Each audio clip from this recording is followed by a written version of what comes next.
The world can change overnight. One minute the shops are full, the news is just background noise, life's easy.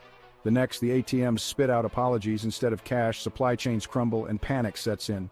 But you know me, right? We don't surrender to fear.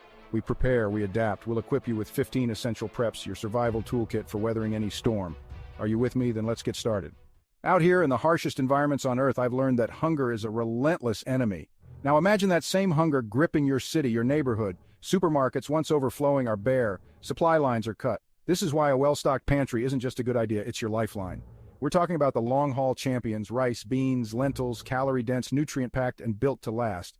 Think canned goods, fruits, vegetables, meats, fish, ready to eat, no cooking required. Calculate your needs. How many calories per person per day for at least 3 months? Rotate your supplies, using the oldest first, and replenish regularly. Because believe me, when your stomach is growling and the future is uncertain, a well-stocked pantry becomes your fortress.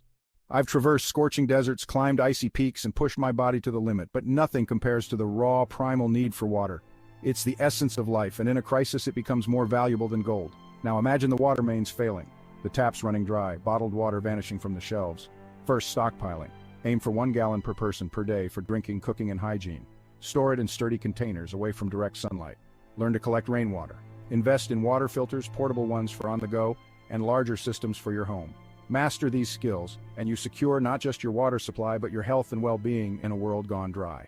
Out in the wilderness, I rely on my wits, my skills, and the gear I carry. But in the concrete jungle of an economic collapse, your most essential tool is financial security. Imagine this: the banks are closed, ATMs are useless, your hard-earned money trapped, inaccessible. This is where your emergency fund becomes your lifeline. Forget relying on a system that can crumble overnight. Build a reserve that can cover at least 3 months of essential expenses: rent, food, utilities. Keep it safe, accessible, and separate from your everyday spending.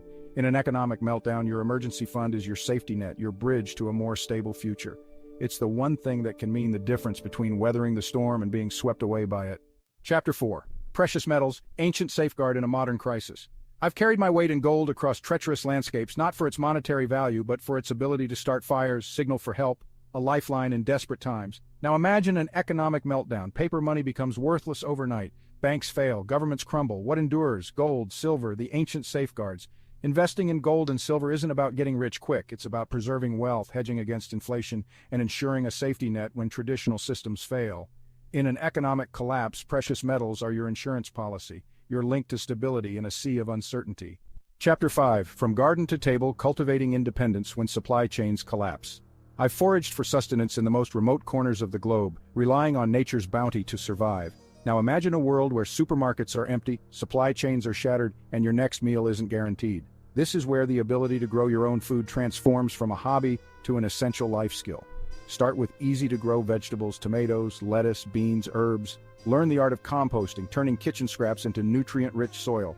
Growing your own food isn't just about sustenance, it's about self-reliance, connection to nature, and a sense of accomplishment in a world turned upside down. In an economic collapse, your garden becomes your lifeline, a testament to human resilience and the enduring power of nature. Chapter 6. The Body as a Temple, Mastering Medical Skills When Help is Scarce. I've patched myself up in the wild, relying on instinct and a basic first aid kit to survive. Now imagine a world where hospitals are overwhelmed, medical supplies are scarce, and your health is in your own hands. This is where basic medical knowledge becomes your most valuable asset. Learn to treat minor injuries, cuts, burns, sprains. Master the art of wound cleaning and bandaging. Familiarize yourself with common medications and their uses. Build a comprehensive first aid kit tailored to your family's needs. In an economic collapse, your medical skills become your lifeline, empowering you to take care of yourself and your loved ones when professional help is out of reach. Chapter 7. Beyond Currency, The Power of Barter in a Cashless Society. I've traded favors, skills, even stories for survival in remote communities where money holds little value. Now imagine a world where currency collapses, banks fail, and traditional commerce grinds to a halt. This is where the ancient art of bartering returns to the forefront. Start by identifying your skills and resources. What can you offer? Gardening expertise, mechanical skills, maybe you're a whiz at sewing or have a knack for fixing things. These skills become your currency. Bartering isn't just about exchanging goods, it's about building relationships, fostering community, and creating a sense of mutual support in a world where traditional systems have failed. Chapter 8. Fortress of Resilience, Securing Your Home in Uncertain Times. I've sought shelter in caves, built makeshift shelters, and weathered storms in the most unforgiving environments. Now, imagine a world where crime rates surge, desperation sets in, and your home is your sanctuary. This is where fortifying your defenses becomes paramount. Reinforce entry points, doors, windows, basements. Invest in sturdy locks, security film for windows, and consider installing an alarm system. Motion sensor lights deter intruders and provide an extra layer of security. Securing your home isn't about living in fear, it's about creating a safe haven, a place of peace and stability when the world outside feels chaotic. Chapter 9. When networks fail. Building a communication lifeline. I've sent smoke signals, used mirrors to reflect sunlight, and relied on instinct to navigate treacherous terrain. Now imagine a world where cell towers are down, internet access is cut, and communication with loved ones is uncertain. This is where a well-thought-out communication plan becomes your lifeline. Establish a meeting point, a designated location where your family will gather if separated. Memorize important phone numbers. Don't rely solely on electronic devices. Invest in walkie-talkies for short-range communication. In an economic collapse, it's about staying connected, providing reassurance, and coordinating efforts with loved ones when traditional methods fail. Chapter 10. Fueling resilience, powering your world. When the grid goes down, I've started fires with nothing but sticks and stones, harnessing the power of nature to survive. Now imagine a world plunged into darkness. Power grids fail, cities go dark, your reliance on electricity vanishes. Stockpile gasoline safely using approved containers and storing them in well-ventilated areas away from heat sources. Rotate your fuel supply regularly to prevent degradation. Consider investing in a generator. In an economic collapse, having access to fuel and power isn't just about convenience, it's about maintaining a semblance of normalcy, providing for basic needs, and ensuring safety and security in a world without electricity. Chapter 11. The Urban Survivalist Mastering Skills for a World in Chaos. I've navigated dense jungles, climbed treacherous mountains, and survived in some of the harshest environments on Earth. Now imagine those survival skills needed not in some remote wilderness but in the heart of your city, your neighborhood. Learn to build a fire. It's not just about warmth. It's about purifying water, cooking food, and providing a sense of security in the darkness. Master the art of shelter building. Even a tarp and some rope can provide protection from the elements. In an economic collapse, these skills can mean the difference between vulnerability and resilience, fear and confidence. Chapter 12. Beyond basic needs. Maintaining hygiene in a world turned upside down. I've gone days without showering, covered in mud and sweat, but even in the wilderness, hygiene is paramount.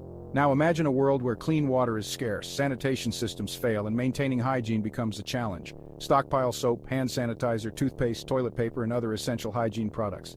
These items become invaluable when supply chains are disrupted. Maintaining hygiene isn't just about comfort, it's about preventing the spread of disease and staying healthy in a world where access to clean water and sanitation is compromised. Chapter 13. When the lights go out, preparing for power outages. I've navigated moonless nights, relying on starlight and instinct to find my way. Now imagine a world plunged into darkness. Power grids fail, cities go dark, your reliance on electricity vanishes. Invest in alternative lighting sources, flashlights, headlamps, lanterns, and candles. Stock up on batteries and consider solar-powered options for sustainable lighting. Have a plan for keeping warm. Being prepared with alternative lighting, heating, and a plan for staying warm and safe can make all the difference. Chapter 14. The Bug-Out Bag, Your Lifeline. When evacuation is the only option. I've traversed treacherous terrains carrying only the essentials, always prepared for the unexpected. Now imagine a situation so dire that staying put is no longer an option. Natural disaster, civil unrest, a complete societal breakdown. When evacuation becomes the only choice, your bug-out bag is your lifeline.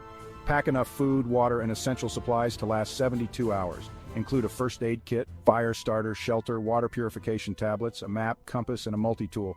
Keep it lightweight, durable, and easily accessible. Your bug-out bag is your insurance policy, your last line of defense when everything else fails.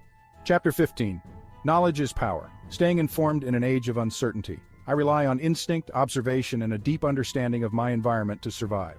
Now imagine a world awash in misinformation, rumors, and fear-mongering. Staying informed, discerning truth from fiction becomes paramount.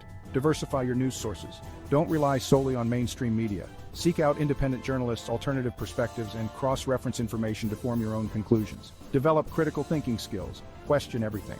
By staying informed, thinking critically, and connecting with others, you empower yourself to make informed decisions and navigate the challenges of an economic collapse. The human spirit, unbreakable, unconquerable. We've covered a lot of ground, haven't we? From securing vital resources to mastering essential skills, we've equipped you with the knowledge and tools to face an uncertain future. But remember, the most important preparation isn't something you pack in a bag or store in a basement, it's the indomitable human spirit. The world may change, but the human spirit, that spark of determination, that will to persevere, that's what truly matters, because when the going gets tough, it's the human spirit that will see us through.